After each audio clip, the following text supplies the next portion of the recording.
Time to abandon ship. Oh no! Here we go!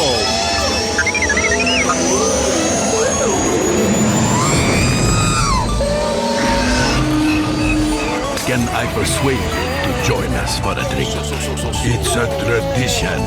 Here, here. Jar Jar, homie, my main man, quickly. Before the Separatists attack, get into the escape pod. Hey! This is escape, then we're the pod.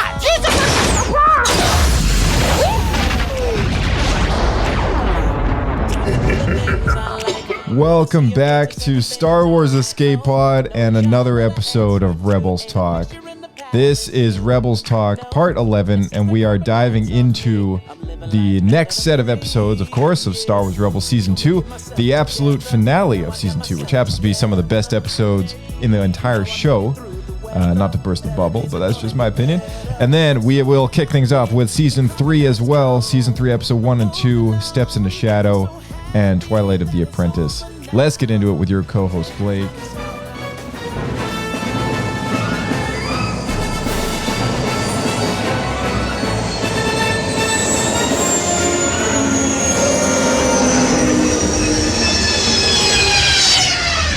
Another happy landing.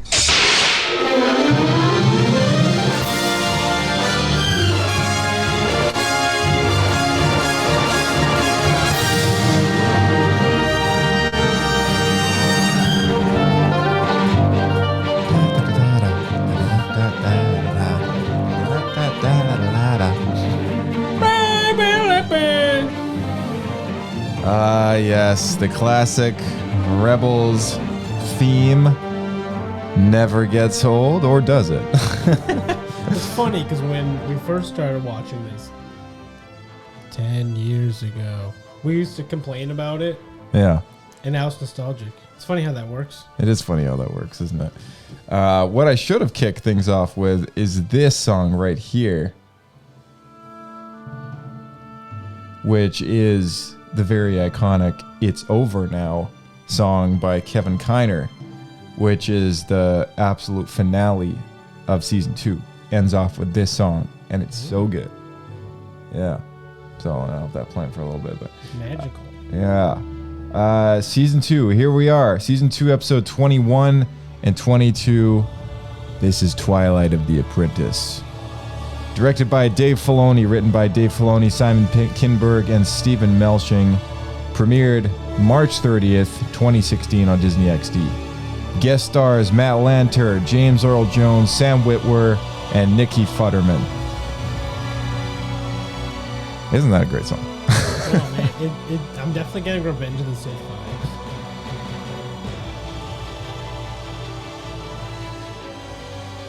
This also reminds me of the Order 66. Yeah, a little bit. Both for Revenge of the Sith, but also I was thinking from the Clone Wars finale. Yeah, a little bit. You know, it's just like the Mandalore sort of arc, the finale. Yeah, with Ahsoka. Yeah, same composer, I guess, but you know, it's kind of, I guess it is. It's fitting. I mean, considering Yeah, that was Darth Maul and Ahsoka, and now we're Darth Maul and Ahsoka. right. It is so grand, and that being said, Rebels Talk, everybody who's just tuning in for the first time, welcome to Star Wars Escape Pod. And this is the finale of Season 2 and the premiere of Season 3. And if you haven't been following along with us at home, you can click the description in the podcast episode and check and see which episodes we are talking about today. So I didn't do this last time, but spoilers for anyone who is not up to date with the episodes that we will be talking about today. That being said, I mean, we can just dive straight into Twilight of the Apprentice if you want, unless anything else we should. I was going to say, some people like to skip to the end of the book. Yeah, some people do. Some people really do. But I've been looking forward to this one for a while. And this is a really upfront. I mean, I'm going to be plainly honest with everybody listening here. Probably, if you were to skip most of Star Wars Rebels, this is probably one of the most important episodes to watch, at least, before you see Ahsoka, the show, right? Yeah, for sure. Absolutely. I think like if you don't have time to get into the full Ghost Crew, Ezra Bridger, Sabine Wren storylines, that's fine. But this is Ahsoka that we're kind of hyping up here, and by doing so, I think this arc falls under a number of very critical storylines to probably watch before that show comes out August 23rd. So, and to anyone who's just a big Clone Wars fan, this arc 2-part episode was a culminating of so many things. And it's also the fact that this came out before the end of the Clone Wars series released by Disney. So we were left in the dark with a lot of stuff. Yep. We didn't know a whole lot, and I think knowing that Ahsoka was alive, the moment that they revealed that Ahsoka was around in this time frame, with the end of season 1, it was like a can of worms. It's almost like you can't bring her back without having an opportunity for her to almost have the same opportunity that Lucas had to discover who Vader really is, right? Because everyone close to Vader has had that moment, and I think it would have been sort of criminal to bring her back and not Ahsoka. have. Yeah. I was your master. I am your master. Yeah, I don't know. It's just like one of those things I thought, this is being hyped up. Like, this is 100%. Vader comes in, Ahsoka comes in. It's like, we could feel this building ever since the finale of season 1. And finally we're here. And it's only taken us about 2 weeks to get here in in the span of time that we've been hammering these episodes out. But for a lot of us who did watch the show as it was coming out week to week, this was a full, decent amount of months later, and this was something that I think a lot of us were speculating at and looking forward to, and it was just such a great unfolding of story. And I think this was really what changed Rebels for me. Back when I was watching Rebels, I started kind of after this moment looking forward to it a lot more, I guess, because now I saw the potential as to where they could take the show. Right. With now the Maul's back, and a whole bunch of things. They needed more Clone Wars before you could like it. Is what it came down to. Yeah, sort of. I think they just needed to envelope it more into Star Wars lore, because it is cool to see the strings and the early cells of the rebellion. Like, it's not a boring thing. It's just not really where my interests lie when it comes to what I like about Star Wars, right? But how Andor does it is different. That's a totally different ball game of success when it comes to telling the origins of the rebellion. But when it came to this show, it was just like, oh man, but Clone Wars was so good. Like, why take something that's amazing and just make something different that's not amazing, right? And it took a while to get to that level. Resistance. Yeah, and then they made Resistance. Well, but yeah, no, it's like, you see what I mean? It's just like, step down. Yeah, what are we doing here? Yeah, and that's cashing in. What's happening? Right, and I used to have a bitter lens about Rebels because of all this, because of the cancellation of Clone Wars and all that. But like, this was like a game-changing kind of set of episodes right here. This was the one that really kind of brought Rebels back up to par, I think, with some of Clone Wars' best episodes. So, this set of episodes, really, I'm stoked to talk about them. Would you say the new series is that Jedi Younglings thing that came out? Oh, Tales, what is it? Adventures, Jedi, the High Republic animated series? Is it High Republic? I'm not even sure. You're talking about that youngling show, right? Yeah, just the young everyone's child. Yeah, that's the High Republic animated series about a bunch of Padawans. Yeah, and I have seen every single episode. I'm not surprised. I have. Eventually, I probably will, just so that if there's anything there, I'll know it. But there is a reason we haven't even talked about it. I have been procrastinating, sir. Yeah, there has been a reason. But weirdly enough, I've seen that whole show, and I still have not watched Mandalorian Season 3 Gallery, but I'll get to it. It's just we've got a long list of things to get through, so, I've been busy, guys. I've been busy. All right, so let's take a quick listen to Rebels Recon and see what Andy and Pablo and Dave and everybody else has to say about this, and then we can dive right in. Maybe cover up some things that they may have missed and elaborate on some notes that we took. So let's take a listen. Following Yoda's instructions, Ahsoka, Kanan, and Ezra head to Malachor, only to discover a Sith temple and another Inquisitor as well. 3 Jedi. Separated from the group, Ezra finds himself aligning with an unlikely ally in the hopes of capturing a Sith holocron. With the Sith holocron in their possession, Maul reveals his true self, leading to the ultimate showdown between the Inquisitors, the Jedi, and Darth Vader himself, leaving nobody the same at the end. Ahsoka. Anakin. This week's finale left us with a bunch of questions that needed to be answered. I sat down with cast and crew to talk about what Maul's been up to since we last saw him, what Kanan's gonna do now that he's been blinded, and how that whole Vader and Ahsoka thing came together. Watch. Last time we saw Darth Maul, he was getting his butt kicked by Palpatine. What has he been up to since then? You may have read Son of Dathomir. We continued his thread a little bit there, and a lot of people noticed that he did not die at the end of Son of Dathomir. People thought, oh, this is going to finish the Darth Maul story. Well, no, we weren't done with Darth Maul just yet. Following the Clone War, Maul has had it tough. He knew now that the Emperor had all-out power, he couldn't be as overt as he had in the past. So really, he had to go into hiding if he wanted to survive. A lot of thought went into, do we bring him back at all for this? But it just seemed like one of those things that was appropriate because so many people invested time into Clone Wars in that story and that character, and it was unresolved. What was it like stepping back into Maul's shoes? Or should I say he doesn't have shoes his anymore. robot legs? His robot legs. It was really fun. I mean, the thing that we always try to do with Maul is to bring something new to the character every time we revisit him. Going into this, trying to figure out what was the new ingredient, and I think he has a level of sincerity now that he maybe didn't have before. When he is fooling Ezra, when he's pretending to be this old, frail man, part of that has got to be the truth about his frailty, about what his intentions are toward Ezra, all those things. Ezra seems really tempted by Maul in this episode. Do you think he has any idea of what he's really getting himself into? No, I don't think he has any idea, really. He sees the power that Maul has. Maul sees the little opening and is like, I'm gonna take advantage of that. In Ezra, that willingness to explore the dark side. Maul seems to have plans for making Ezra his apprentice. What are his motivations now? I think Maul is obsessed with legacy. You know, he's come to the realization that he's the last of his particular kind. Mother Talzin is gone. His brother is gone. When Obi-Wan stopped him in The Phantom Menace, it changed his entire line of where he might have been. And actually, we had an earlier version of the script where Ahsoka asked Maul who Vader is, and his response is simply, who I should have been. Maul is at a point where I think he sees his life isn't going to necessarily be one of power. This episode is almost like his last-ditch effort at regaining some sense of power and control. But Maul is, as he tells Ahsoka, he is in his end game.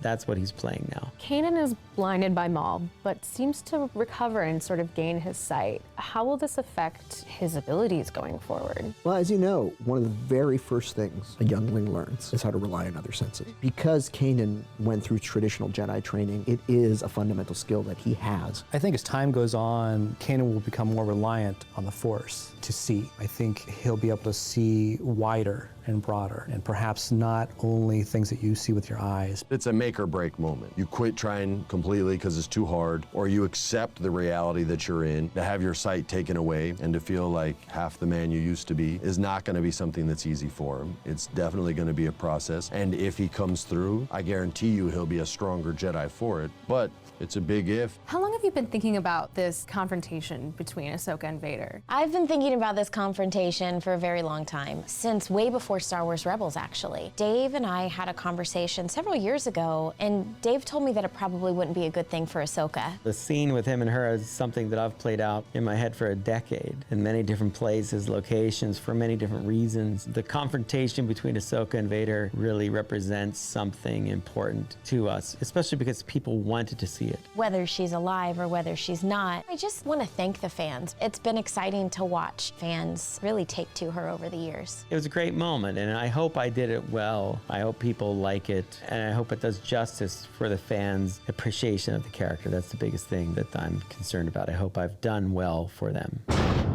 Thank you for joining me, Chopper. We have some very important business to discuss. You can call me Lord Maul.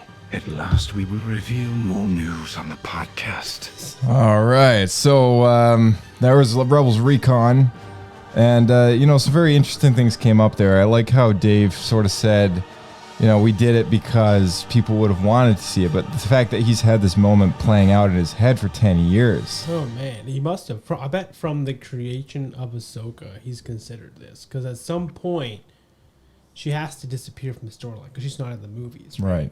So in his head, does she die during the Clone Wars? Is that something where Anakin then has to deal with more separation? Does that drive him to the dark side? Mm-hmm.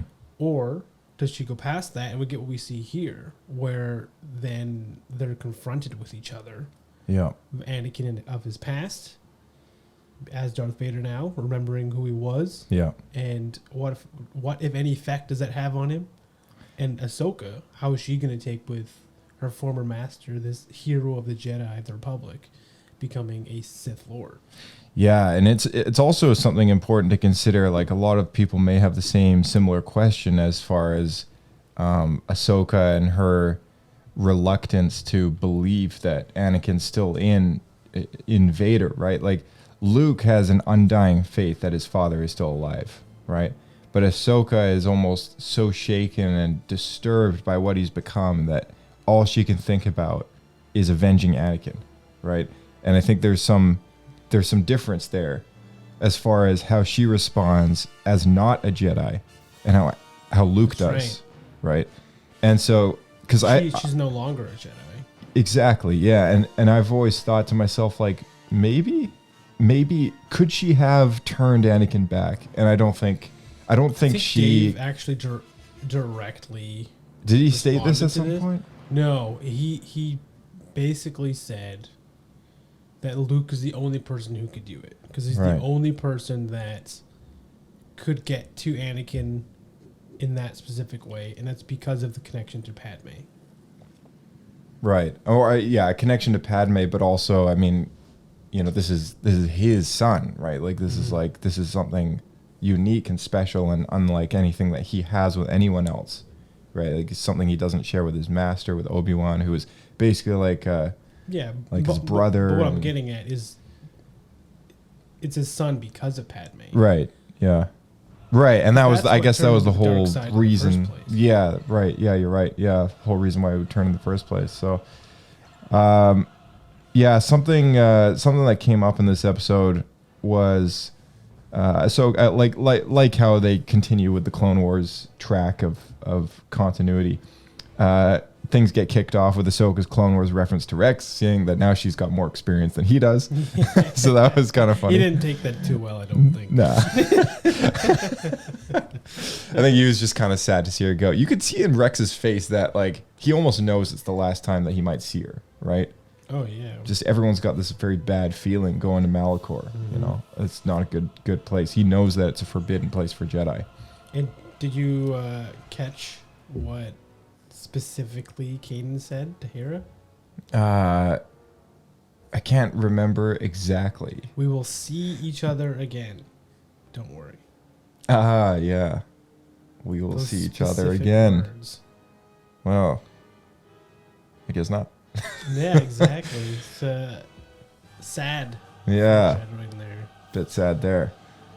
I like what Ahsoka says about how there's always a bit of truth in legends. This is like a quote that I think has been even cycled into a book in the first opening couple pages, if I come to understand it. Isn't this what Dave Filoni Yeah. uses to explain to you? Yes, that's kind of what I'm getting at. So season 3 is big for Star Wars because not only does, I mean, we've already spoken about numerous KOTOR references in the last part of Rebels talk. I mean, you know, you mentioned it. But also, I mean, we're seeing the return of Thrawn. We're seeing the return of a lot of things to canon which were once part of EU material. And this is something we bring up frequently on the podcast. And, you know, I just wanted to highlight that quote because I believe at some point, you know, that was a quote that was used by Dave, right? To describe how, you know, to look at Star Wars Legends is not... We should definitely make a Star Wars Escape Pod podcast shirt that has that line somewhere. Yeah, definitely. There's always a bit of truth in Legends. There's always a bit of truth in the Escape Pod. Oh, man. Malachor's surface properties. I like the fact that it's a hollow kind of shell over the planet. That was cool. Like, do you like that? They fall right through and, I don't know, it makes it look Sounds like something... They've hollowed out the planet and then Well, I don't know. I don't even know. So the way I pictured it was some crazy disaster happened there that turned everyone to ash, right? Mhm. And my thought was, oh, how crazy cool would it be that that's what made all those pillars of stone, which is supporting this like atmospheric ball around the planet. Do you think that created the shell? Yeah, I think as opposed to it was tunneled. Yeah, maybe something atmospheric wise has created this secondary kind of layer over top of the planet, Mhm. and it's being supported by these giant pillars. But maybe that's what happened. Like maybe In the entrance ways, you just touch a pillar and then it just collapses. it all crumbles. Yeah. What yeah. a horrible door. Yeah. Is that by design? No idea. Fire that engineer. Remember in Star Wars, there's no safety rails. There's no smart planning of anything. It's Nope. just, yeah. Hey George, why isn't there a railing here? Cheap labor. Yeah. No. Just no. Budget cuts. Yeah. Budget cuts. Make it cheap. Actually, it's not in the budget. I don't like our budget, not their budget. Our budget. The crossguard saber returns to Star Wars. We hinted at this in an earlier Rebels Talk episode. We were talking about the crossguard saber and different saber designs, spinning sabers, everything like that. This episode is the one that introduces the helicopter saber as well. We can talk about all these. Or just zoom What would you like to talk about? Well, let's do lay it out on the table. Let's do. Well, we could retouch on what we talked about the crossguard saber. Yeah. 'Cause I know this became controversial because they changed it from when Force Awakens came out to this, right? We talked about this a bit because it was supposed to be that Kylo Ren's saber's crystal was cracked, so that was excess energy being blown out, so it doesn't explode. Mm-hmm. But then in this, is it still the same case? It's just that it's because it's an older design that they couldn't find a way to properly contain the power from the crystal, or is it? I guess now we're seeing High Republic. People just have whatever they want, so now it's more of just an aesthetic choice. I guess so. I don't know. I mean, so in the High Republic, I think what we're led to believe is that this lightsaber has been around for a while. This design is being used by people of that time, and it's been used by people long ago based on what we're seeing here in this Rebels episode. But I think the idea that Kylo Ren's lightsaber is not doing that ventilation, like you said, it's just one of those things. I think with stories coming out constantly across the board, things sometimes just have to evolve. And if there's no in-film reason, they don't always look at the reference books as like canon. I don't think as canon as, look at the canon comics or the Ahsoka novel or whatever. They're constantly being overwritten a little bit by animated projects. So I think the reference books alone are just kind of, looked at as the least of their worries. If they have to overwrite something later,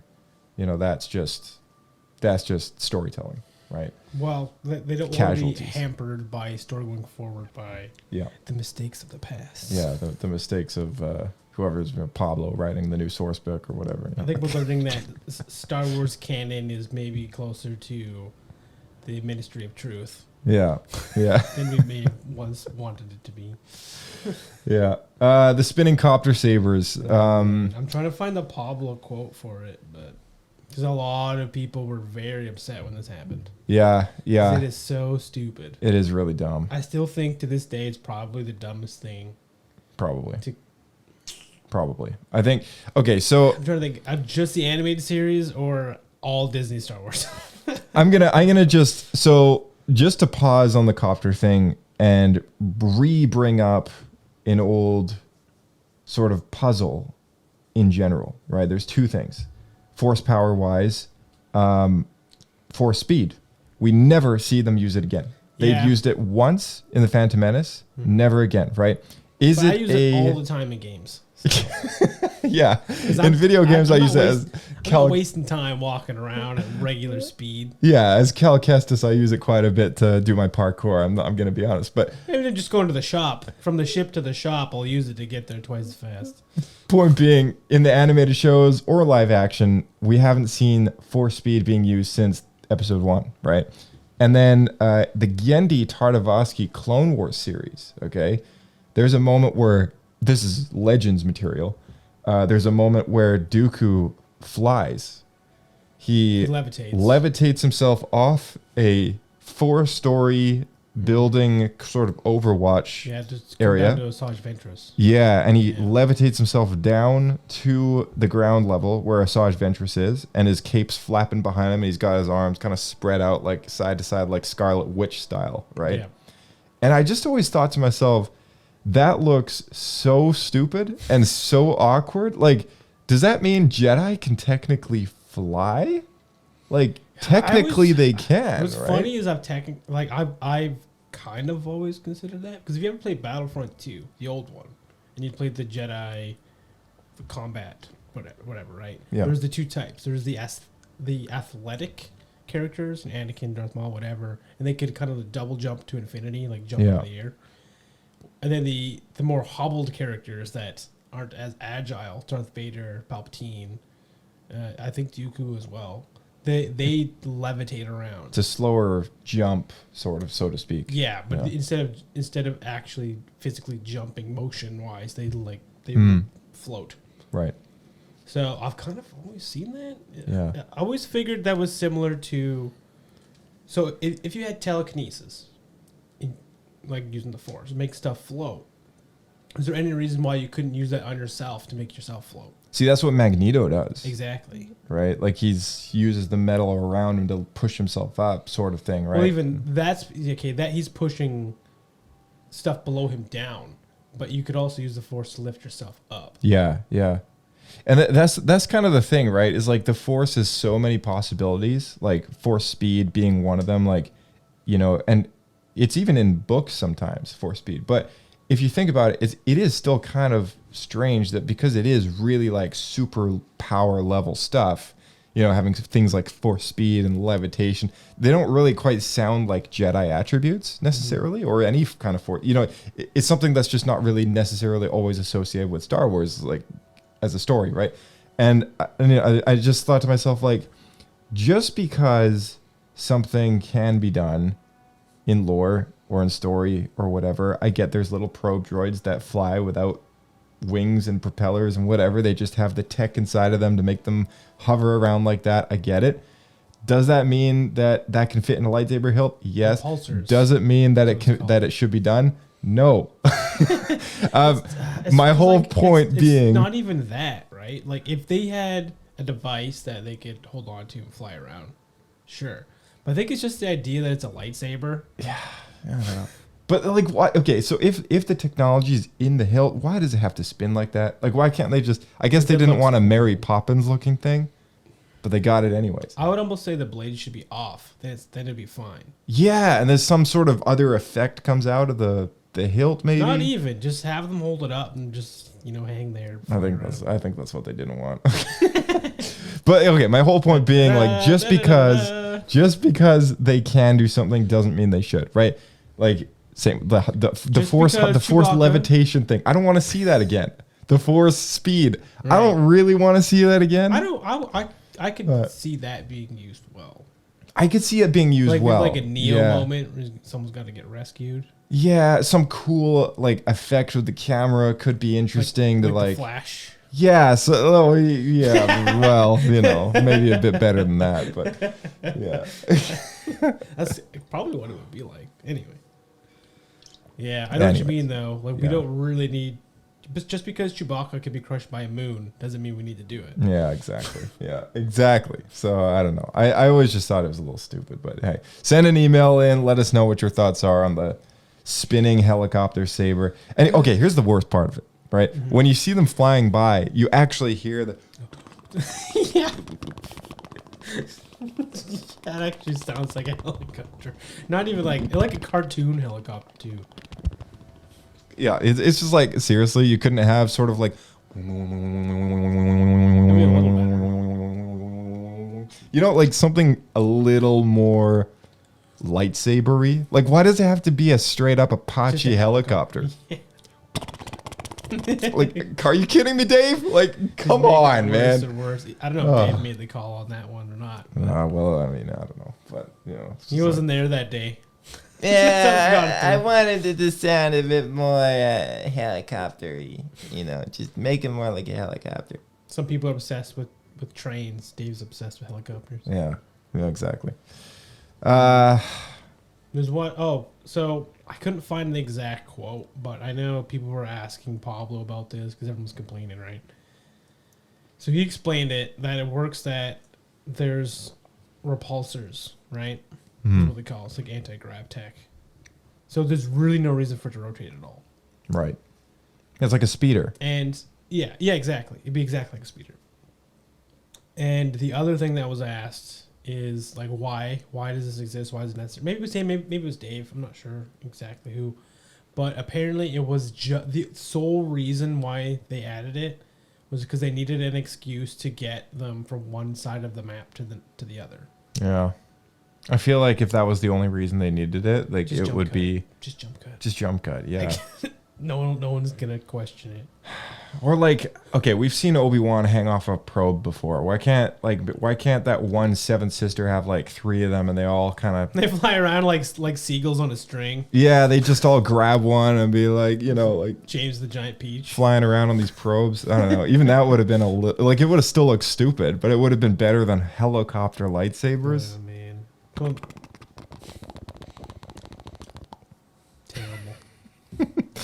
just terrible. The rest of the 2-part episode was great. Like, Yeah. I don't think there's anything I else. love these episodes. They're so good. Don't get me wrong. I love these episodes. I hate the helicopter lightsabers, but here we go. Yeah, that's the rant. That's the rant, everybody. we got it out of our system. Ezra introduces himself to Maul as Jabba. Does it again. I thought this was over. He's still doing this? He's still doing it. And does Maul would know Jabba? Maul has spoken to Jabba. Exactly. He doesn't say anything. No, he doesn't. You can call me Old Master. It is nice to meet you, Jabba. You can call me Jabba. You can call me Jabba. Make it sound like a toddler. Make it sound like Dave. Yeah, you can call me Jabba. No, that doesn't work. Maul gives Ezra the truth about the Jedi, the Sith, Inquisitors, that they're all his enemies, and he's got nothing. Like he's got nothing left. You know, That's crazy to think about, right? It was the most genuine moment I think I've ever seen Maul in. You know, he's not deceiving anybody here. Because he like Ezra asks him like, you know, so you're not a Jedi, and you know he kind of explains that, and he's like, wait, but does that mean you're a Sith? Like, and he kind of pauses for a moment because at once upon a time he would have called himself a Sith, right? Oh, sure. Even after his return, he like took on his brother as an apprentice, and they called themselves the true Sith Lords until Palpatine came in and messed everything up for him. But you know, he kind of thinks about it for a second. He goes, the Sith took everything from me, you know, and he kind of goes on a tangent about how he was used as a weapon and a cast aside, and it's like you really start to feel bad for this guy. Yeah. You know, and like he's just been discarded and wasted by. He's got enemies. The Empire's hunting him down with their Inquisitors. He was a Sith Lord that was cast aside. He's been fighting the Jedi his whole life. You know, he's got enemies basically everywhere he looks. And this is after the collapse of what I believe is a story that we will get at some point of Crimson Dawn, right? So like Crimson Dawn, which we saw him as the head of in Solo, a Star Wars story. Yeah, we're missing this whole section of story still, aren't we? I mean, we got to keep in mind that the Rebels Recon episode that we listened to was before Clone Wars was finished. It was before Solo came out. And it was also, you know, right around the time that I think they just released all the Clone Wars legacy stuff, like Dark Disciple and Son of Dathomir, the continuation of those unproduced Clone Wars episodes that are still Clone Wars episodes, but, you know, in a comic book form. So, yeah, it was just like, man, like, there's, like, a lot to keep in mind here. Like, this guy used to have his own, like, kind of criminal organization, and now what happened? That still seems so strange to me. Yeah. Yeah. I don't know if it's weirder to see Darth Maul leading a crime syndicate or Boba Fett. I'd like to see. I'd prefer Darth Maul leading a Crime Syndicate than 'Cause he already did Boba. it once. Yeah, he already did it once. Yeah, Taking over but Mandalore. yeah, he also has like the Clone Wars arc where he makes all those allies, you know, for the whatever he calls it, the Shadow Collective. Mhm. You know, to take back Mandalore. Like that was, it makes sense with that storyline. But yeah, I don't know. I just thought like, okay, this guy's been through a lot. Like, how did he end up here? And that's a story that we don't have. And I'm looking forward to seeing whatever they end up doing with that. And I'm pretty It's sure gonna be something sad because everything he does is just gets stripped away from him. Yeah. He strives and strives and strives to get ahead. Yeah. And he just, no matter what he does, it just never works out for him. Never. Yeah. Is he too greedy? Yeah. Like, Yeah. I don't know. I don't think he'd be content being a farmer. Like he's so driven for revenge. So 100%. Yeah. 100%. He's just like the way that Dave described him, or Sam described him at one point, was he's a guy who consistently tries to push a boulder up a hill, and it just keeps, you know, mowing him back down again. And it rolls at the bottom. He's just constantly failing. Like every time he tries to. He's trying to do something so difficult, it's beyond him, but he's just determined. Yeah, exactly. And he does it out of revenge, like you say, but he's also a purely rageful, vengeful person, like by nature. Like that's just how he's always lived. He was raised by Palpatine from a boy to be a Sith assassin, so it's all he knows. Yeah. He was Yeah, ripped from anyone crazy. that I would have loved or cared about him. Yep. Yeah, exactly. He was already from a hard world, so even that would have been tough. I like how they kind of insinuated that when Ezra asks what his true name is. And like He doesn't know. Instantly I thought like, oh, Maul's his name, but then I was like, no, wait, no, that's not his name. No, it was a title. That's his title, yeah, and that's why he says just call me Maul, because like that's all he knows. Like he doesn't have a name. Like that's crazy, right? Yeah. Yeah. Yeah, let me see here. So much to talk about in this arc. So much. Yeah. Maul repeats what Ahsoka says about knowing the enemy, but he adds, even practice their belief. Just sneak it in there. Kind of a funny, like, twisted way of, like, kind of... he said exactly what Ahsoka says about, you know, in order to defeat your enemy, you must know them, right? Yeah. But then he add that little extra thing, like, you know, but, like, even practice their beliefs, right? Yeah. It reminded me, first and foremost, of Palpatine in Episode 3. Exactly. When he says to Anakin, like, you know, like, my mentor taught me everything about the Force, including the nature of the dark side.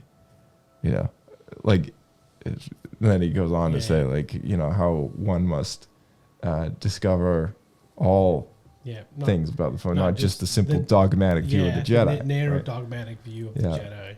It's like if someone said that about like drugs or something like that. It's just like, you know, like in order to understand the mind of a drug addict, one must you know, understand them, but, and then sneak in like even practice some of the drugs, like even use and abuse yourself. You know, I'm dealing if you want to try it out. You want to buy some death sticks? Exactly. I don't know why I jumped to the drug parallel, but it's just one. It's You know, the like death sticks, man. It's definitely the death sticks. to the Jedi though, that's kind of what it is, right? Like to the Jedi, the temptation and the anger and everything. For them, it's like a drug because they can get consumed by it, right? Like that's kind of the terminology that gets thrown around when they start dealing with these things, especially with the holocron, which can be such a concentrated, effective way of manipulating a Jedi, and you know, we see the result of what happens with Ezra. Like you could almost compare that to, you know, the power of the ring from Lord of the Rings, or even, you know, something very, very addictive. You have right? to seek to use its power for good, Yeah. but it corrupts you in the process. Yeah, exactly. Like Anakin gets a taste of vengeance or revenge when he murders all the Tusken Raiders over the death of his mother, right? And I think that leaves a lasting effect on him. And we're painted this, if you take all the other Star Wars stories out of the picture and you just watch George's solid, pure vision of the 6 films, right? You go from one episode to the next. And in episode 3, when he kills Dooku and Palpatine reminds him of, you know, remember what you told of me of your mother and the Sand people? Yeah, and you hear it echo in the background. It is a lasting effect that it's had on him. So I think once he's had that taste of revenge, he knows how to tap into that power when he needs it, right? When he wants it. Mm-hmm. And when it serves him. And that's why the Jedi are so paranoid and so cautious of anything Sith related, is because like they don't even want the simple hint of. They don't want temptation. They don't want anything. But that's ultimately instead of learning to strengthen yourself against it, they want to just blinded avoid themselves. it altogether. Yeah, they've blinded themselves, and that's they've essentially blinded themselves by not understanding their enemy properly enough, right? And that's why when Yoda comes to revelation that, you know, the dark side has clouded their vision, you know, they're no longer able to see anything because essentially their dogmatic views have sort of done it to themselves in a way, right? So that's an entire like deep discussion that we could go down. But do you want to add anything onto that, or do you want to try to move on? I think you talked about it pretty good there, because it was almost like the best thing the Sith did was convince them they were all extinct. Right. And they just let them become prideful. Yeah. Right? Yeah. And then their own dogma turned against them. Yeah. Maul has a serious dental plan. Last time I saw him, he had yellow, sharp teeth. Mm-hmm. Now he's got pretty pearly whites under there. Yeah, his teeth did seem different to me. It was the model for Rebels. They went with a clean look for his teeth, and I was like, that is the stupidest change they could have possibly made. What did he have in Phantom Menace?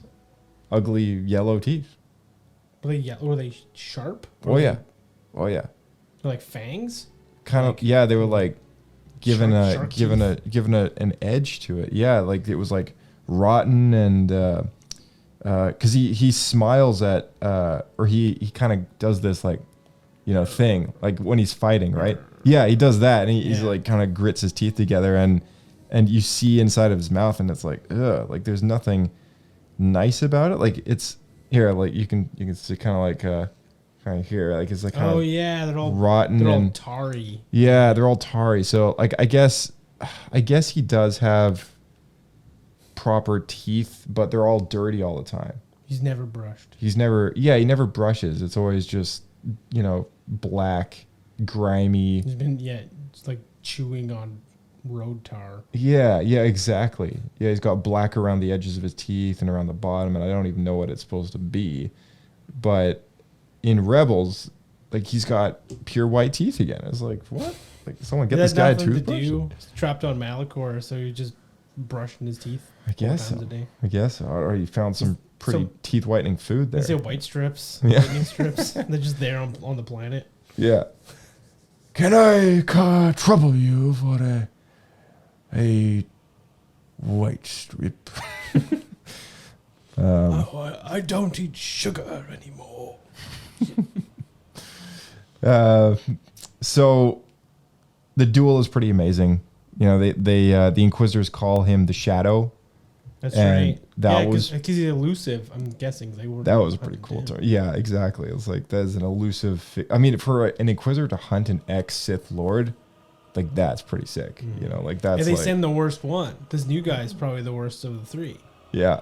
No, it was just his helmet was cool, and we didn't talk about the fact that they revealed that the race of the new Inquisitor, the third one. He's a Django jumper. That's right. Yeah, which we only saw in Clone Wars previously. Exactly. Yeah, the Django jumpers were featured in an episode where Ahsoka gets her lightsaber stolen, and the alien species can jump an incredibly far and high distance, and that's part of their attributes. And they're all related to Jango Fett. No, they're not. I love. I'll skip over this. Fall back. We meet again, Lady Tarno. Reference to something that he calls Ahsoka in the finale for Clone Wars, which is amazing that they were able to recycle this back into the script for Clone Wars Season 7 when they finished the Clone Wars. Man, yeah, because they did it out of order. So all the times that stuff gets kind of... Yep. a little rough around the edges. Doesn't quite line up. Exactly. No, it was played up perfectly. Continuity-wise, it holds up very, very well. And also Maul calls her like a part-time Jedi. Yeah. Two Jedi and a part-timer. Because he knows she's not a full Jedi because of their duel. Yeah, exactly. Because they're confronted with that. Exactly. Yeah. So Dave has been thinking about this a long time. Ezra saves Kanan twice in the same set of episodes from the same Inquisitor, and the one time that he's not around, he gets defeated by Maul. Well, not defeated, but he loses his eyes. Do you think that was like foreshadowing that literally every single time? Look out! Yeah, Ezra would save him. Oh, literally every time. Twice in a row. Ugh. Same guy. Yeah, it was. Waiting for his chance to strike. Yeah. All right, don't look. I'm gonna go in. Do you hear something? Look out! No, I don't hear anything. All right. Maul and Kanan each used the lifts on the Malachor Sith Temple to instruct teachings to Ezra. And I thought that was kind of a comical thing that just sort of every time they're on the lift together, like they tap Ezra on the shoulders like, hey, you can't listen to that guy. Like give them it's like Jedi advice, Sith advice, Jedi advice, Sith advice. Back and forth, yeah. Back and forth, yeah. Ezra's like, it's all good. Yeah, yeah. Yeah. What makes me more powerful? Just make him sound like Anakin. I need to become more powerful. Is it possible? Is it possible? Learn this power? Is it possible to learn this power? Don't underestimate my power. That was some of the best videos on YouTube. Oh, jeez. Those YouTube like caricature versions of Anakin are so good. He's so dopey. Oh man, yeah. Let's see here. Maul says he can't defeat Vader alone, and I really like that. I really like the fact that he admits right off the bat he's not powerful enough to go up against the new Sith Lord, but also he knows who he is. Mm-hmm. Like, let's not forget that in the finale of Clone Wars, he knows specifically it's Anakin. he knows that it's Anakin. That's why he orchestrated. He says he orchestrated the whole thing, all of the Mandalore takeover, so that he would lure Kenobi and Anakin there, so that he could kill the Emperor's prize. And that was like a revelation to me when I watched that Clone Wars episode. Like, I was like, it's like, what? Because like he knows Palpatine's plan. He knows the end game.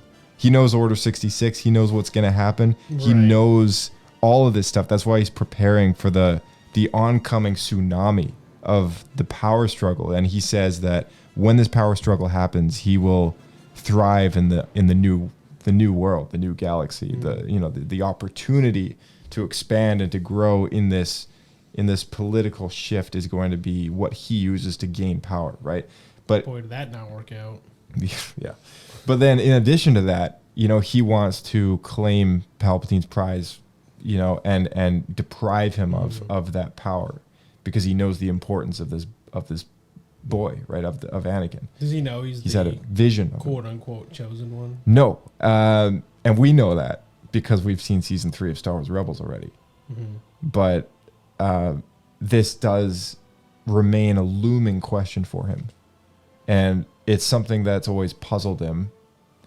And it also makes me wonder whether or not the Sith do in canon have the same belief of the chosen one, but maybe choose not to believe it. Because... Well, they did. Wasn't it the Sithari? Well, that's a Legends thing. But in canon, Maul knows of the chosen one philosophy of the prophecy, right? Because he asks somebody about it. And I think my theory is that this prophecy is known to the Sith, but they just don't want it to happen. And that's why Palpatine goes out of his way to claim Anakin for himself, right? To use that power for himself. Corrupts it, yeah. Exactly. And that's what they do. That's what the Sith do. They're all about greed and power. It's like, if this is power that's intended to be used against us, it's probably the Sith way to claim it for themselves, right? Mm-hmm. So I really like that a lot. He admits right off the bat, boom, I can't defeat Vader alone. And he doesn't tell them who it is, but that's to him that doesn't matter. They find out Vader's coming. That's how it comes up. Exactly. Ezra says, oh yeah, sorry, I already said that. Maul and Kanan, no, I already said that too. Maul kills 2 out of the 3 Inquisitors and a failed lightsaber kills the 3rd. So they were just dropping like flies in this one. I actually got kind of annoyed by this because like we went through an entire season where Kanan and Ezra just are and Ahsoka are incapable of taking these Inquisitors out, and then Maul shows up, kills all 3 in like 5 seconds. Yeah. And it made them look quite incompetent, and it got me thinking too because the 5th brother is becoming such a prominent character now. We're seeing him in these live action stuff, and dude, he dies worse than the original Boba Fett death. Like, it's pretty pathetic. Yeah, it's pretty bad. He gets plebbed really hard. Well, also, it's kind of one of those things. It's like it's a can of worms because now since Clone Wars and all these other things, like Jedi can clearly survive drops from a huge distance, right? Because they just use the Force to slow themselves down, and they Wait, did you say levitate? Levitate themselves, yeah. Yeah, or they've done it for a long time. So to me, I was just that's how is that Windu survived the fight with Palpatine? Spreading rumors here. George Lucas said it was canon. Sam just wants his job back. It's just one of those things. Like, okay, that dude could be alive. And for a moment, I thought maybe that's the guy in Ahsoka, but no, it's not. A close analyzation of the Ahsoka trailer, it's a humanoid-ish. Like he doesn't have the weird feet that this guy has. Okay. This guy, he's not wearing, like, you can see his appendages. He's got these like frog-like feet, right? And Django jumper. in the Ahsoka trailer, the new Inquisitor that's showing up, all of a sudden, he's just wearing straight up boots. So, there's no Django jumper in there. Unless it was a retcon. Yeah, well, who knows? But the helmet is it's very similar. Yeah, medieval knight-ish. It is. Century. It is, yeah. Maul's betrayal and blinding of Kanan, 3rd time's a charm with Kanan not having Ezra around to knock him out of the way. But that duel that he has very briefly, that Kanan kind of bests him over the edge. Did you like that? I would say Maul was toying with him. His overconfidence is what messed him up. His overconfidence was his weakness. Yeah, honestly, that's what it comes down to. Because if it was just a straight up battle, I think Maul would have won. Yeah. I liked attributes about it. I like Kanan's move. The animation was great. I like how confident he was in that final duel before he shoves him over the edge. Mm-hmm. I guess there's not really much to say out about. I liked it. It was very quick. Yeah, I mean, I do like a drawn out duel, but like it was very quick, and I have a hard time believing Maul would so easily lose his footing like that. But I mean, I guess I don't know. I guess it works. Like I liked it. It was pretty good. I was just kind of curious what your thoughts were. Ahsoka's duel with Vader. That's another thing. Oh yeah. I'm assuming you'd like that one. It was all right. Yeah, it's cool. This was where the half helmet Vader Anakin coming out with the one eye began. The first time. We find out this has happened 5 or 6 times in canon now. Well, every time Vader gets into a duel, his face gets hit, and then we find out it's Anakin again. Right. The duel in Obi-Wan Kenobi was the second time that they've done it, but now chronologically, this is the second time that it's happened. And I guess because when it happened, Vader was caught off guard because he was busy using the Force. Yeah, he was busy trying to take the holocron, right? That's the only reason why he got hit. But I mean, I liked it. I liked it a lot. I liked how Matt Lanter comes out and plays the voice of Anakin again. And they have the mix between James Earl Jones and Matt Lanter was amazing. It's funny because it's exactly what they did in Kenobi. In Kenobi, except it was Hayden. Exactly, yeah. So I liked it a lot. And would I want to see it again? I mean, a third time? No. I mean, like, it's so cool, but like, what makes it special is that it doesn't happen all the time. Right? Yeah, I agree. I almost think 2 is too much, honestly. Yeah. I get why they did it, because they did it the first time in Rebels because it was super cool, and it still is super cool. But then they did it again in Kenobi because they're like, oh, it's live action, so like now we can do it the way we really want to do it. I prefer the Rebels version. I mean, not just because it's Ahsoka. There's one small, so just the aesthetic, not the whole moment, because the moment with Obi-Wan was like she was, like there was a lot of emotion there, right? Like I loved it. It was amazing. I dug it up. The one thing I didn't like about it was that they removed his yellow eyes, and I didn't like that In Kenobi version. Yeah. But yeah, what were you gonna say? I would say they should go back and do a new special edition of Empire Strikes Back, and then in the duel with Luke should cut his mask off and see his face. No, the yellow eyes though, like when he becomes a Sith Lord, he gets the yellow eyes. Yeah, we see that at the temple. Yeah, and exactly, and he has moments where he fluctuates, right? Like when he's around Padme, he loses them again, and when he's fighting Obi-Wan, he doesn't have them. But then when he kills all the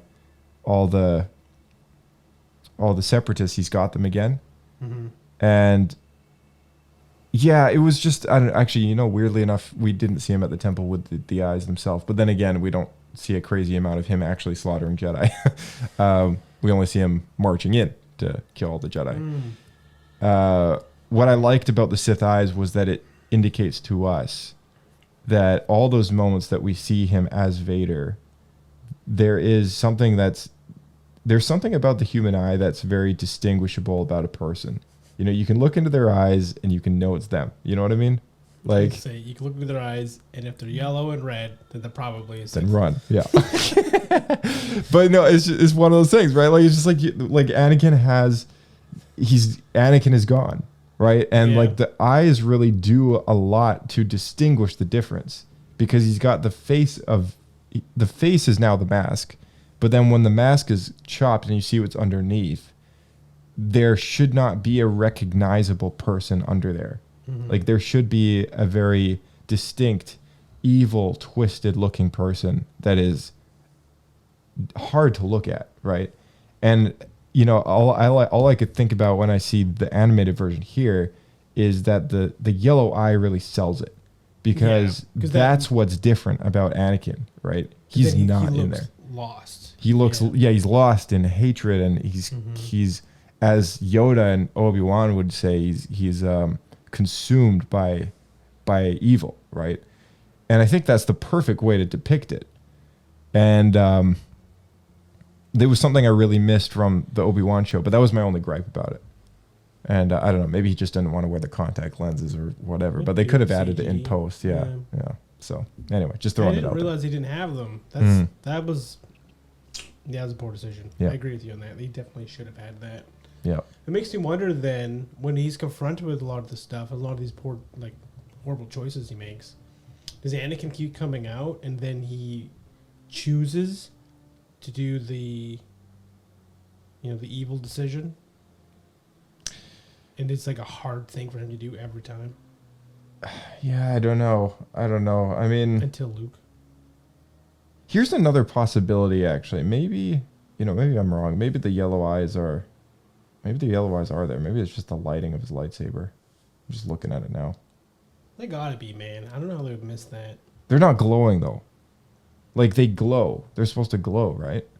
Aren't they? Maul's eyes didn't glow in this episode. Yeah. Yeah, that's true. I don't know. Maybe it's a red herring. I don't know. I don't know. I thought for a second, Anakin yellow eyes in episode 3 was like, they're very bright, but that's direct light and everything. Yeah, I don't know. I guess they just look different, but whatever. Okay, yeah. So Ahsoka is visible. Sorry, go ahead. I'll say, tweet us what you think. Yeah, tweet us what you think. Yeah, you know what? Maybe the eyes are yellow in Kenobi. Maybe it's just my own eyes going on. Hashtag Josh is wrong. Yeah, hashtag Josh is wrong. No, but what do you like better? Would you want to see him with the eyes, without the eyes? Another confusing thing is, why does Dooku not have the yellow eyes? Also a good question. Yeah. Do they come and go as well? Yeah, They gotta I show up when he uses lightning, right? can't remember. No, I don't think they do. I don't know. I want some lore on this. Pablo. Where are you, Pablo? Pablo, Fill start us your in. engines. Ahsoka is visible walking into the temple in a triangular doorway, while Vader is seen alive walking away from the wreckage of the Malachor Sith temple. And on top of that, Ezra opens the Sith holocron and opens a can of worms with it. In addition to that, Kanan reminds me of General Ram Koda. That's a lot to unpack. Yeah, a lot like General Ram Koda. Yeah, exactly. Ram Koda, character from The Force Unleashed, you're playing it right now again. Yeah, it's really uncanny because Starkiller is voiced by Sam Witwer and Darth Maul is voiced by Sam Witwer. So I keep hearing the same person. Yeah. It's throwing me off. Yeah, Vader walking away, Ahsoka lives. I think we all kind of knew Ahsoka was alive. Well, but it's interesting because the Rebels thing we just listened to, right? Rebels Recon. Mhm. They talk about how this was the end of Ahsoka, like how they knew Ahsoka's story was, there was an end point, right? Right. And we kind of talked about this a little bit before we, I think, started recording this. I think this may have been where it was supposed to end. I think it's possible that the original story was Vader was to kill Ahsoka, and it's part of Vader's story. Right. But due to fan outcry, I think they changed it and brought her back. Well, I have the Blu-ray and I remember seeing her walk into the cave. But I think the theory was that just like an illusion? Was that just a Force ghost, if you will, or something like that? But there was always something there. Like there was always the doorway with her walking into it. Yeah. And so, but I do remember an unsuredness, like you say, like an unsuredness, like, did she live, right? And we never really got an answer for that for a long time. No, it was a very long time. And then it was finally revealed at Star Wars Celebration with Dave Filoni just wearing a shirt that said Ahsoka lives. Yeah, it was like a hashtag on his t-shirt. Yeah. And season 4, I believe, was when the follow-up to that storyline happens and opens a whole new debate for something in Star Wars lore involving a world between worlds of time travel. And we'll get into that when we get there, which won't be long. But as we all know, Ahsoka makes it to the point of the Mandalorian timeline and carries in her own show. So she does live. And we would not be talking about this if that was not the case. That's true. The whole point of us doing this is leading to Ahsoka. Yeah, definitely. I'm glad they made that decision. Yeah, I would say so. And that is everything that we have for these 2 episodes, for the end of season 2. Is there any last minute things you want to bring up before we hit season 3? What does the Emperor Palpatine do with the power of the temple? The power of Malachor Sith Temple? That's right. I don't really know. It is truly beyond me what runs through that guy's head. He just collects stuff. Yeah, just collect stuff. But ultimately, okay, just to flash back real quick to that conversation we had about Yoda and like the whole go to Malachor thing. Mm-hmm. Is it more evident now why, now that we've talked about this whole Malachor thing unfolding, is it more evident as to like my theory that supports the idea that he only gave that piece of advice because he saw the better future out of going there rather than not going there? Because there was nothing that really came out of it. No, they gained a Sith holocron that'll tempt. Yeah, and that was it. But the holocrons we know later combine and give them a thing. So yeah, but we'll see what. Yeah, but that doesn't even like. No, it still doesn't do anything. No, it still doesn't do anything. Like, well, they released Maul into the world, and Kanan got blinded. Yeah. And now Ezra's turned to the dark side. I think the best so thing. Yoda helped a lot. The best thing that came out of any of this was that the 3 Inquisitors died. Yeah. And that was it. And they died very poorly. So probably you would have thought it could have been done in a much easier fashion. Yeah, you'd think, yeah. Yoda's first poor advice. I don't know. No, I'm sticking with my theory. I think Yoda saw a worse future if they hadn't gone to Malachor, and that was just the hell they had to get dragged through in order to come out with the better result of, despite all the scars that they came out of that event with. It was the will of the Force that they had to be there. All right. Season 3, episode 1 and 2, Steps into Shadow. Directed by Bosco Ing, Mel Zwyer, and Justin Ridge. Written by Stephen Melching, Matt Michnovitz. Premiered March 30th, 2016 on Disney XD. Guest stars Nikki Futterman and Lars Mikkelsen as Thrawn. Oh man, this was a huge reveal. Oh man. I remember the trailers were kind of like just giving you slivers of like, is it Thrawn? Is it not Thrawn? Yeah. It's speculation all over. And here it is. And he is one of the very few actors who has done the voice of the character and returned to play the live action version of the character. It's pretty cool. Yeah. Let's take a listen to Rebels Recon.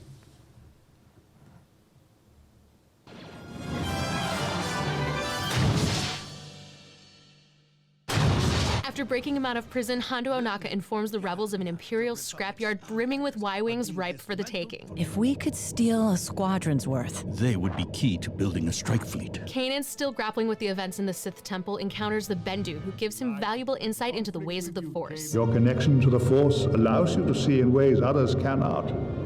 If you can see yourself, you will never be truly blind. Narrowly succeeding in stealing the bombers, the rebels escape capture, but only because Grand Admiral Thrawn has bigger plans in mind. Break off your attack and allow them to escape with their meager reward.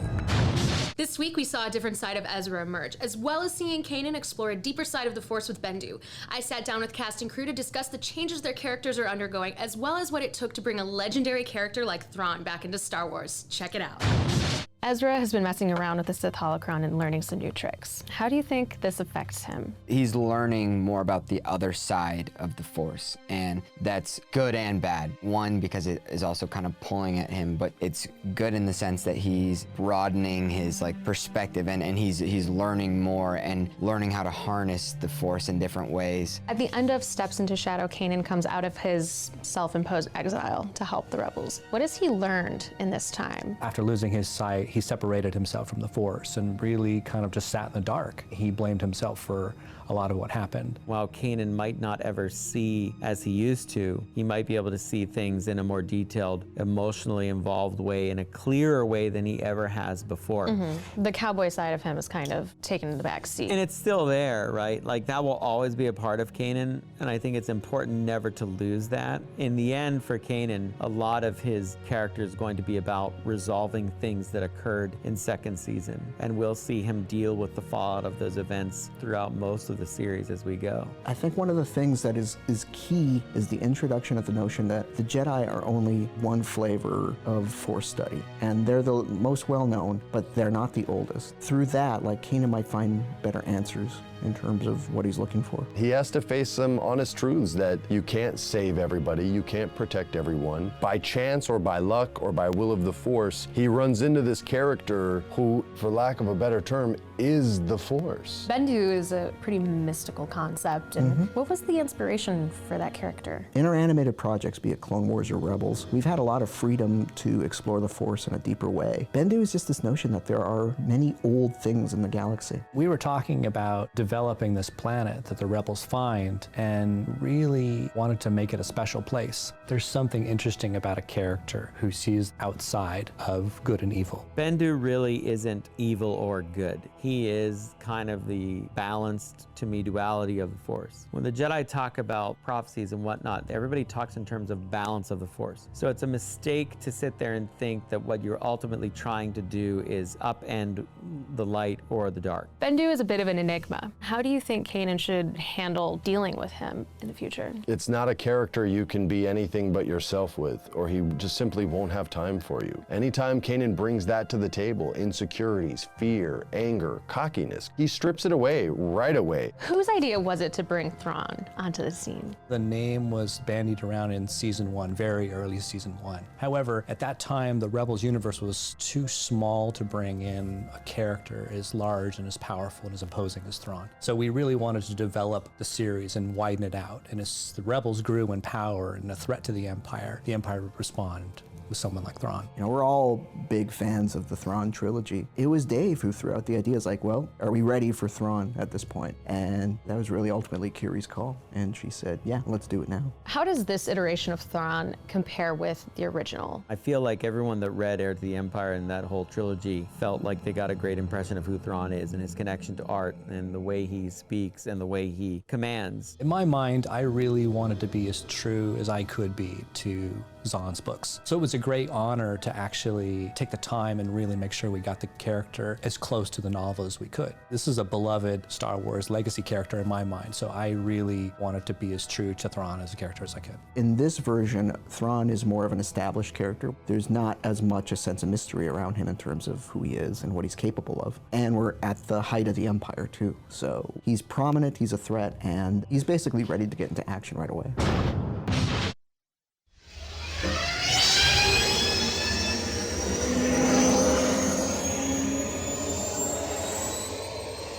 All right, so there we have it. That's season 3, episode 1 and 2, Steps into Shadow. But before we get into that, Pablo points and Poodoos for Twilight of the Apprentice. We'll just combine episodes 1 and 2 of that together. Your score, sir.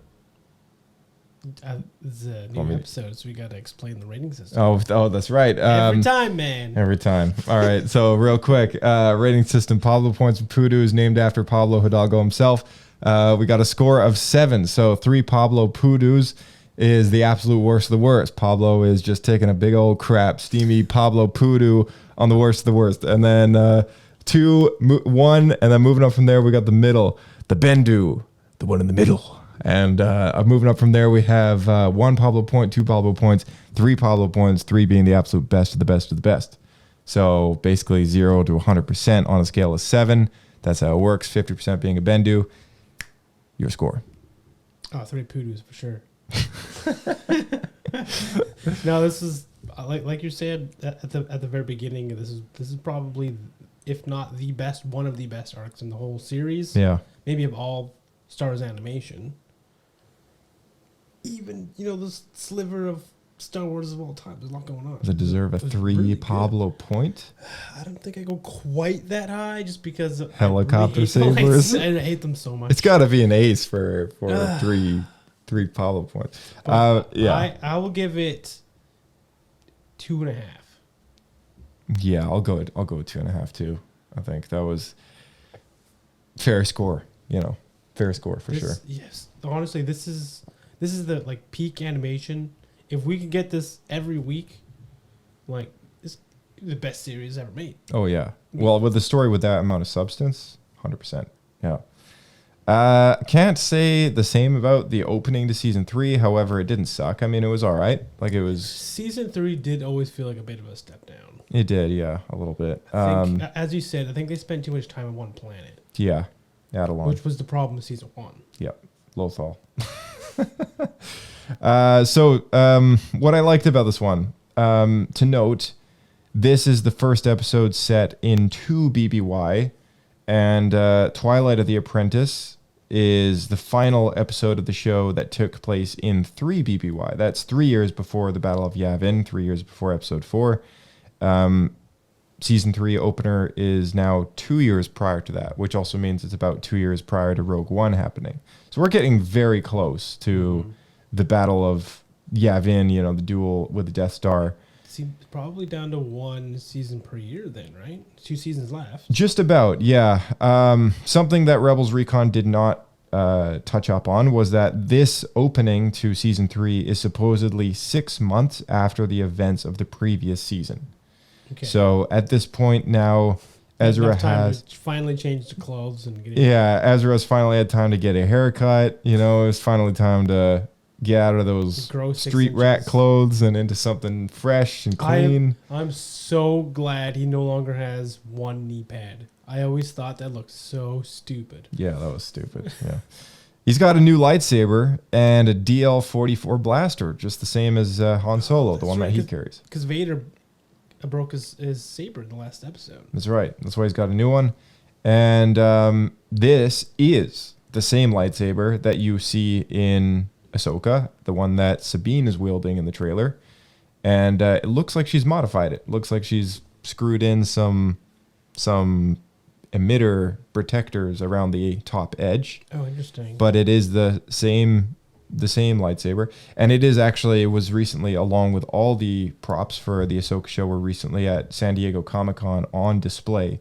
So people got some really nice shots of this out close up, so you could see all the detail that they put into it, and it just basically looks like Ezra's Rebels lightsaber, the one that we're seeing right now, but a little more battle damaged and got some modifications pinned on the top. But other than that, it's the same lightsaber.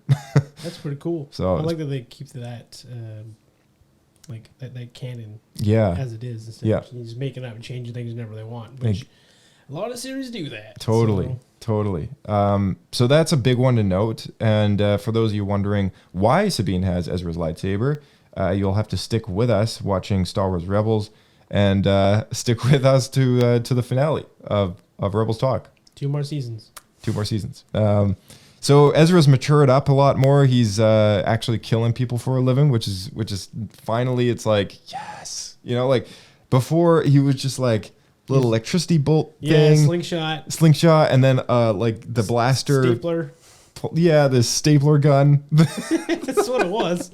and then now he's actually like shooting people and slicing them up with his lightsaber. But he's matured and he's became a very angsty teenager. Yeah. And he also is full of a lot of anger now. Yeah, now because he's learning from the holocron, right? Like the holocron for 6 months now, he's been tapping into the holocron anytime he has this desire to learn more power. And not to mention, I don't think it's great that Kanan has been a little absent for him, right? Yeah, because Kanan's been dealing with his own issues, right? Of like suffering from and he's been blinded, so he probably feels incapable of being able to train Ezra at this point because he's got to figure out his own stuff.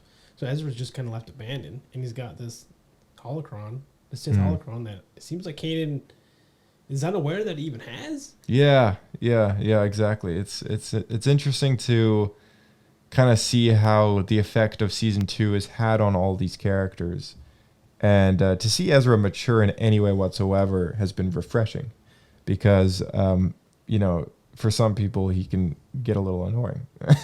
Yeah, I mean, Ahsoka went through the same arc. Yeah, Ahsoka went through the same arc. Yeah, but I am genuinely looking forward to, we saw a hologram of Ezra in the Ahsoka trailer. Aman Efsandi is the casted actor for this character now, live action wise, and he does such a great job. Just portraying that, just in that small section that we got, was like, man, I hope we get to see more.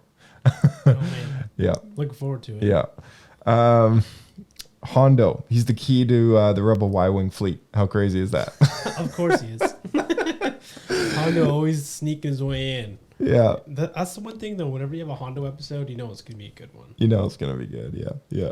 I got to say, though, his buddy, Turbo, the friggin' Ugnaught, like just being blown to sky high, and he's like, just goes sky high, man. It's like, okay, I thought for sure he was alive after that. Like, that was too comical of a death scene. They never see him again. But no, he's dead. He's straight up gone. But like, that's the craziest part. Laugh, but oh man, it was very comical. It is funny because like you see him just like, you're like, oh yeah, he's fine. Like it's like the blast just kind of knocked him off his feet a little bit. But no, he's like straight, like at the end of the episode, there's like some sorrow going on. It's like, I'm sorry about Turbo, and it's all my fault. And I'm like, wait, what? He's actually dead. Maybe they just left him there. They didn't know he survived. He's like, meanwhile, he's like dangling off like a branch somewhere. Like, yeah, I don't know. It was one of those, it was one of those moments that's just like, really, like, could you not just have the explosion engulf his body and then just have him disappear? Like, is it really that violent to have an explosion go off and kill somebody? It had to be very comical. Yeah, it had to be very comical for them to to do it, I guess. In last season, the Ugnaughts all spoke Basic. We talked about this. In this season, all the Ugnaughts speak Ugnaught. Yeah. There's Ugnaught. Is that what the language is? Ugnaught? I'm not sure. Maybe it's Ugg. They speak Ugg. Ugg. Bendu. We meet Bendu for the first time. Before we get to that, yep, we got to talk about how Ezra uses the dark side to take over the pilot, the ATS. Oh, that was pretty crazy. That was probably the coolest part of the whole episode. Yeah. You're like, did Kanan teach you that? No. It's not even. Wasn't even really a mind trick. It was like mind dominate, which is like the next version, which is like more of the Sith version. Right. Yeah. Isn't that a thing in Games. Force Unleashed? I don't know if Force Unleashed, but I know it is for sure a thing in the KOTOR games. I thought you were going to say, but it is for sure a thing in the Force Unleashed 2. Maybe. Yeah, I don't know. But you're right. It is a Sith ability, skill thing to do. Super cool, though. Yeah, it is. I kind of want to see more of that, even though he's a Jedi, it's like... Yeah. But seeing a Jedi slip down that slope, right? Yeah, it's also one of those moments when you just know it's like a Jedi using the dark side for good purposes. Is that still bad? It's just that's the thing, is like it's not in the moment, but the problem is it's slippery slope. It is, and that's 100% kind of how Anakin lives on the edge, right? Like he does that all the time. Yeah, exactly. And what's interesting is as we see Ezra become a lot more angsty, and he's very determined to not let anyone get hurt, and that's exactly what happens to Anakin. He wants more power so he can protect people. More power. Yeah. Look, he's coming from this place of love and protection. Yeah, he is. Yeah. But it drives him really to completely the opposite direction. Mm-hmm. Because of that need and that thirst for the power to do it. Yep. Yeah, I agree. Corrupted in the process. Right. Yeah, it's a slippery slope, but man, it's like it's one of those debates. It's like, well, you'd be killing them anyways. Like, why not just take the easy route? You know, get them to make them kill themselves. Man, it even sounds messed up. Right? Oh man, that's what happened. He walked that guy right off the cliff. So Bendu's Wars to Kanan. Bendu, interesting character, interesting creature. It's what the halfway point in our skill point system is rated all about. The Bendu, the 50%. He's sort of an interesting character because he's like what Pablo was saying. He's beyond the Jedi and the Sith. He's an ancient, right? He's an ancient Force creature who's kind of seen it all, and he's like not really with the light and he's not really with the dark, and that's kind of what his name is. And his name actually comes out of the original George Lucas terminology for the Force itself, which was the original script. The Ashla and the Bogan and the Bendu. And the Bendu is the balance in the middle. The Ashla is the Force, and the light side of the Force, and the Bogan was supposed to be the dark side. And I really like how they just kind of recycled that terminology again into something new and fresh and into canon and something that makes sense for that term. It was actually in season 2 of Rebels. So this Lasat part of their religion refers to the Ashla. Yeah, they use the original terminology for it. I'm also reading a StarWars.com news article. It says the various religions of the Force are typically, but not exclusively, rooted in the side of which a person is aligned. The Force is a light side, sometimes called Ashla, which represents good, and a dark side, sometimes called Bogan, which represents evil, and the middle, which is called the Bendu, which represents balance. Despite all these terms, these were not the only words that describe the Force and its facets, as religions dedicated to the Force formed various linguistics formed with it. And as we know from multiple Star Wars stories, there's so many different Star Wars religions out there.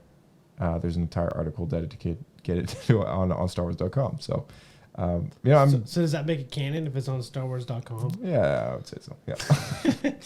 Tom Baker, he's the Doctor Who thing. Actor. Yeah. His words to Kanan about the object, about the Sith holocron, and the effect that it has on somebody. I thought that was very wise words. You know, because Kanan as a Jedi almost fears the holocron, right? Like he's like, no, this is a bad thing to have. But yeah, what do you think about that? What do you think about the Bendu's philosophy on, you know, the object itself should not be feared, but the idea that these temptations and such can be, you know, used by somebody like Kanan itself is like, hey, be careful with that. Like it's dangerous, right? But it's like trying to be protective. Yeah. Is it? It's an object. Like, what danger is this really unless you utilize it from it? Yeah. Yeah. Which is what he said. Which is obviously what Ezra was doing. Blasters don't kill people. People kill people, right? I think there's a rap about that. The view that the Jedi have about these holocrons, about the Sith artifacts in general, are sometimes a bit clouded by their very strict sort of policies. This one was interesting because there was some good stuff. And like we get to see the character direction, but there's a lot of stuff that maybe it was, you know, some people's good, but it's not something I get excited about, which is a lot of the Bendu stuff. I think the most important thing from this episode is definitely seeing Ezra's maturity and the introduction of Thrawn. Oh yeah. Bendu, I think talk a lot about that. It was the Thrawn stuff. Yeah. No, and really there's not a whole lot to see. I mean, he lets the rebels get away with the Y-Wings. Because he has a bigger plan. He's got a bigger plan. But that was it. We didn't actually see too much of him. And I think that's a good thing. Because like it kind of still keeps him mysterious. We've only just started season 3. And the rebels get to win. So they don't... And Thrawn lets them get away. Yeah. So technically, Thrawn wasn't defeated like another baddie of the week. Exactly. All right. Pablo points or Pudus. I always like the 2-parter episodes. A lot of positives. But yeah. It also just felt like it was just missing something. I think maybe it's because the previous 2 episodes are just so good. Yeah. So I'm going to give it 1.5 Pablo points. I'll give it 1. Yeah.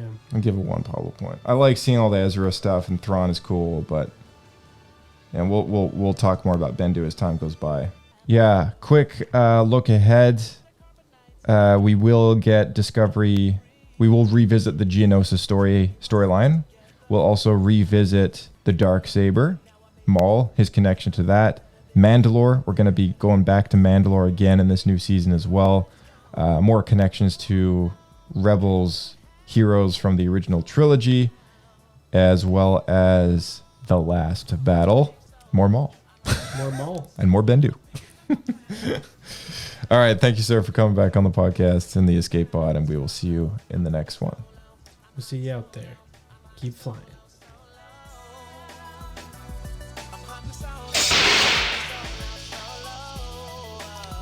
All right. Thank you so much for tuning into the podcast, as always. And if you stuck with us so far, we would love those 5 stars and the review. And if you're using Spotify as your platform of choice, you can hit the Q&A box below the episode, right where it tells you where all the Rebels episodes that we have watched. You'll know which ones to watch ahead of time. So that way you can kind of stay ahead of the game. And when a new Rebels Talk episode comes out, you're good to go. Next up on Rebels Talk, part 12, we're going to be getting into season 3, episode 3, 4, 5, and 6. And Rebels Talk part 13 after that, we'll be getting into season 3, episodes 7, 8, 9, and 10. So we got lots to look forward to there. Ahsoka comes out August 23rd on Disney+. And if you haven't thrown your name in the giveaway, there is very, very little time left to do that. And actually, by the time this episode drops, we may have even pulled the names already. So definitely throw your name in the hat. Links in the description below. And we'll see you guys in the next episode.